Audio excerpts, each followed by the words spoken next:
எப்போ ஒருத்தரை பார்த்து வாழ்றீங்களோ நாசமா போயிருவீங்க. நீங்க சொல்லாத, நாசமா போயிருவீங்க. பரலோகம்லாம் யோசிக்காது. எங்கன்னா போய் எதனா குழி இருந்தால் அப்படியே படுத்து தூங்கிடலாம், அவ்வளோதான், லைஃப் முடிஞ்சிருச்சு. இந்த யாரையாவது பார்த்து வாழ்கிற வாழ்க்கைக்கு தெரியுமா, இவங்க சரியில்லை, இவங்க லொட்டா, இவங்க லுஸ்கு, இவங்க மூக்கு இப்படிக்குது, இவங்க கண்ணு இப்படிக்குது, இவங்க வாய் இப்படிக்குது, இவங்க பொடுவையில் நல்லாவே இல்லை, இவர் பேண்ட் ஷர்ட் போட்டாருன்னா நல்லாவே, இப்படி எல்லாம் இந்த லைஃப்க்கு தெரியுமா? இவங்களுடைய சரீரம் இல்லாத இவங்க ஆவியை பார்த்தீங்கன்னா இவங்களோட அசிங்கமானவங்களை ஆண்டு படைச்சே இருக்க மாட்டார். கொடூரமான ஆட்களாக இருக்குவாங்க. அல்லேலூயா. அதனால தான் பேய் பிக்சர் பாருங்களேன், அழகாகிற ஒரு பொண்ணை வாம்பயர் போய் கடிச்சோன்னே அந்த பொண்ணு என்ன ஆயிரும், அதுக்கு பல்லெல்லாம் வந்து அசிங்கமாயிரும். ஏன்னா இதுக்குள்ளே இருக்கிற அசிங்கத்தை அது இன்ஜெக்ட் பண்ணி விட்டுரும். வெண்ணம் அதுதான். எப்படியாவது என்ன மாதிரி இவனும் நாசமாக போகணும்னு யோசிக்கிறாங்க, இவனை மாதிரி நம்மளும் நல்லா ஆகலான்னு யோசிச்சா நல்ல விஷயம் அது. அல்லேலூயா. இப்போ இது சர்ச்சில் சுத்தமாக இருக்கலாமானா சர்ச்சில் இருக்கவே கூடாது. யாரை பார்த்தும் நம்ம வாழ்க்கை இருக்கக்கூடாது. இந்த நோவாவுடைய எக்ஸாம்பிள் எப்படி இருக்குன்னா, சுற்றி எல்லாருமே கொலை பண்ணுறான், விபச்சாரம் பண்ணுறான். ஏன் ஒருத்தருடைய அழகை பார்த்து இவன் என்ன பண்ணுறான்னா இது எப்படியாவது நாசம் பண்ணணும்னு யோசிக்கிறான். ஒருத்தருடைய வீட்டை பார்த்து எப்படியாவது திருட்டு போய் இந்த திருடிலாம் இதான் யோசிக்கிறான். என்றைக்குமே பாரு இன்னொருத்தர் தட்டை பார்க்குறான், இன்னொருத்தர் வீடு, இன்னொருத்தர் ஒய்ஃபு, இது எல்லாமே போகும்போது கர்த்தர் பார்வைக்கு அது எல்லாமே கொடூரமா கூட தெரியலையா, விக்கெட் வயலன்ஸா படுது அவர் கண்ணுக்கு. நான் செய்திக்கு போறேன் கேளுங்க.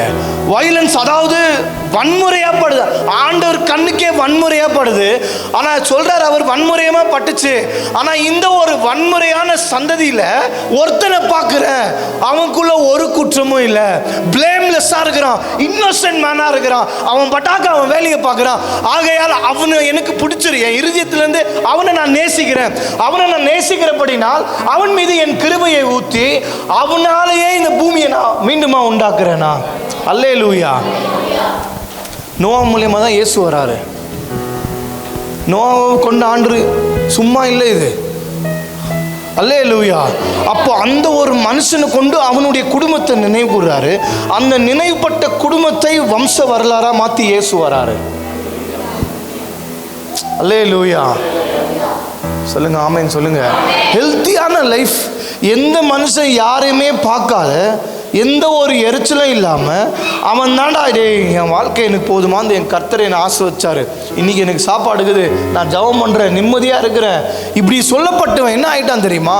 உலகத்தில் ஆண்டவர் சொல்லாரு எல்லாத்தையுமே நாசம் பண்ணுறேன்னு. ஃப்ளட்டு வருது, தண்ணி ஊற்றப்பட்டு மழை பெய்யுது, எல்லா குடும்பமும் வீடும் உயர்ந்த கட்டடம் எல்லாமே அழிஞ்சு போயிடுது. இந்த நோவாவின் கப்பல் மாத்திரம் போய் அரராட் மலை மேல் நிற்குது.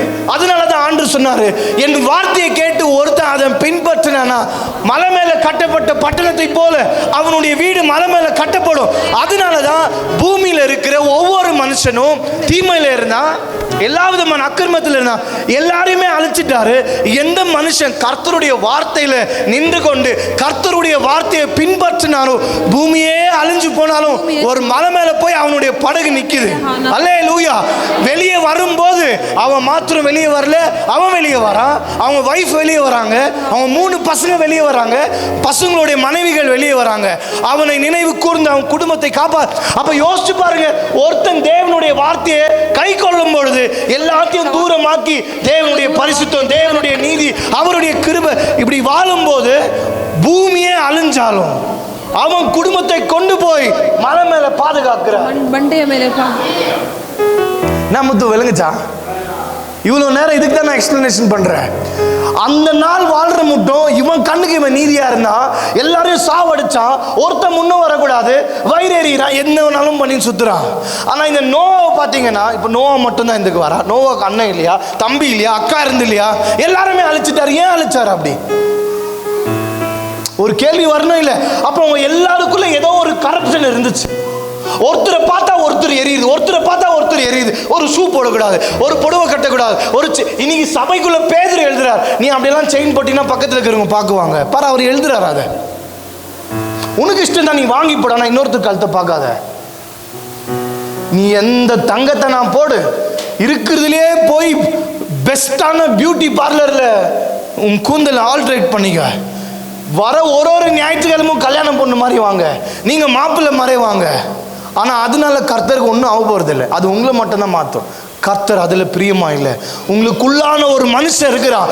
அந்த மனுஷனை தினசரி வாழ்க்கையில் அவர் வார்த்தையினால நீ அலங்கரிக்கணும். பரிசுத்தம் உன் ஆடையாம், அது அவர் சொல்றாரு. அவர் என் செய்தி கரெக்டா? என் செய்தி கரெக்டா? அப்போ எப்போ ஒரு மனுஷன் வார்த்தையினால தன்னை அலங்கரிச்சானோ, இவன் ஏழ்மையா இருக்கலாம், 500 ரூபாய் புடவை கட்டுங்க, நீங்க பரிசுத்தமா அழகா இருக்குவீங்க, பியூட்டிஃபுல்லா இருக்குவீங்க. உங்க பரலோகத்தில் ஆண்டு பார்க்கும்போது உங்களை வர்ணிக்குவார், என் உத்தமனை பாருங்கன்னு சொல்லுவார். இதுவே நீங்க வார்த்தையினால நிரப்பப்பட்டு நல்ல அபிஷேகத்தோடு பரிசுத்தமா வாழ்ந்துன்னு 1,00,000 ரூபாய் புடவை கட்டின்னு வைர நெக்லஸ் போட்டுனா அப்பயும் ஆண்டு அதே சர்டிபிகேட் தான் கொடுக்குவாரு. God is not moved according to your sarees, your dress, your ornaments. Some people have sick thought. நீ நகை போட்டனா பரலோகம் போக மாட்டே, நீ பார் ஆடம்பரமா புடவை கட்டினா பரலோகம். இவன் எல்லாருமே குஷ்டரோகிக்கு சமயம். எல்லாருமே கர்த்தர் உன் புடவையை பார்த்து உன் நகையை பார்த்து அவர் ஒரு நாள் அசைக்கப்படவே மாட்டார். சரி, ஒருவேளை சொல்றேன், என்னை பொறுத்த மட்டும் யார் அலங்கரிச்சுன்னு வராங்களோ சபைக்கு, அவங்க ஆல்மோஸ்ட் வார்த்தை கேட்குறாங்க. யார் ஒருத்தர் ஒண்ணுமே இல்லாத சும்மா வராங்க, வார்த்தை கேட்கறதே இல்லை. நான் என் பாஸ்டர்ஷிப்பில் நான் சொல்கிறவங்க, நான் பார்த்த அளவுக்கு சொல்கிறேன். நான் யார் ரொம்ப ஏழ்மையாக வராங்களோ வார்த்தை மேலே கான்சென்ட்ரேட்டே பண்ண மாட்டாங்க. ஏன்? ஏன்னா அவங்க கஷ்டமே அவங்க இருதயத்தை நிரப்பிட்டு இருக்கும். கரெக்டா? இது என் அறிவு. இது நான் பார்த்த அளவுக்கு நான் சொல்கிறேன். அதே ஒருத்தர் 1,00,000 இல்லைடா, நிம்மதியாக இருக்கிறேன்டா, அவங்க யோசனைலாம் இப்போ என்ன இருக்கும்? ஆண்டு வார்த்தை கேட்டால் போதும்னு இருக்கும். வீடெல்லாம் கஷ்டம். இவங்க என்ன யோசிக்குவாங்க? ஒரே ஒரு வார்த்தை, பாஸ்டர் என் கஷ்டத்தை சொல்ல மாட்டாரா? எங்க difference? God is not pleased with your dressing.